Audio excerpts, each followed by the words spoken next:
Today I'm going to talk you through one of my favorite art projects, how to make a plaster and wire zombie, or really just how to make a plaster and wire miniature sculpture. But mine's a zombie because it's almost Halloween and that's fun.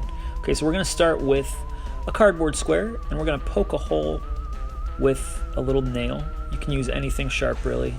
Toothpick also works just great, just watch out for your fingers.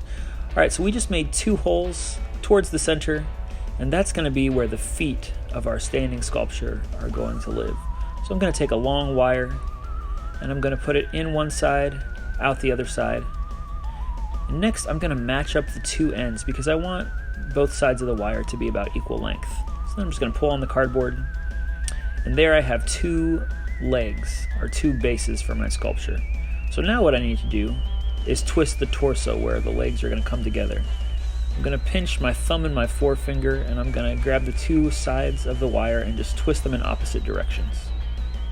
You might want a long or a short torso. I'm going to make this just a little bit longer. And yours doesn't have to look exactly like mine. You can play with the proportions a little bit. Alright, next I'm going to separate those 2 wires at the top, and I'm going to make 2 arms. To do that, I'm going to make a loop, pinch it with my thumb and forefinger, and then with my other hand I'm going to twist it. I'm going to leave a little bit of a loop on the end to be the hand, and I'm going to bring my fingers closer to the camera so you can see what I'm doing. Just pinch and twist. You can also, if you're feeling lazy, just put your finger in there and kind of wiggle it around. There we go. You get the idea. I'm going to speed up this next one. Alright, so we've got 2 arms. Now I have these 2 wires at the top that are going to be my head. I'm just going to loop those down, just make a little loop, and then I'm going to twist it around for the neck just to create a head.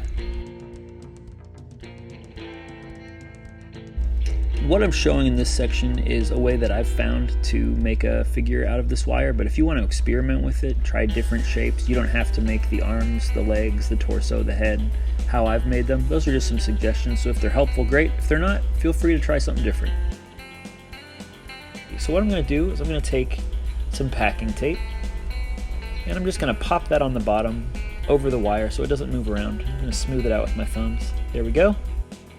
Now it's time to add some meat on those bones, and we're going to do that with some plaster cloth. You can also use paper mache. This comes from the Dick Blick art store, and it comes pretty thick, so I'm going to cut it into strips that are about this size.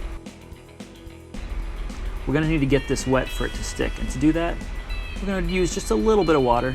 You don't need very much, just enough to dip the strips into.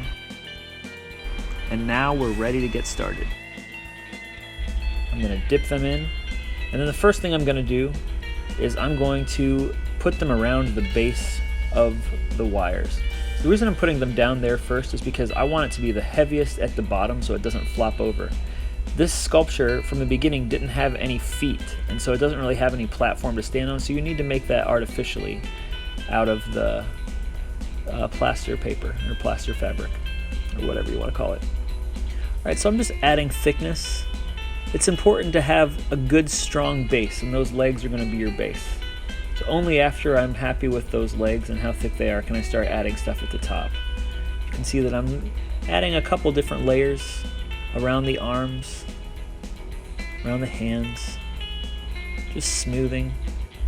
Alright, we're going to a closer view now, and I'm just showing you some detail about how you can wrap this plaster cloth. It's not as simple as just draping it over there. You need to get your hands wet.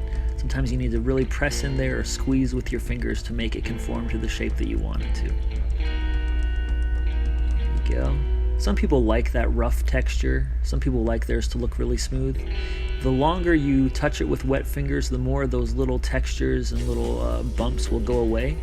But again, if you want those, don't feel like you need to do that.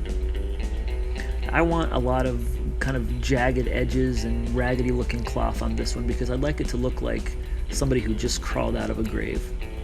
But that might not be your vision, so play with it. Here are some other examples from class that some people made. Obviously none of these have been painted yet, but you can see just the diversity of shapes. Some people put their plaster cloths off the edge of their base. Some people made bumpy arms or big muscle masses. Just have a great time with it, and as always, thanks for watching.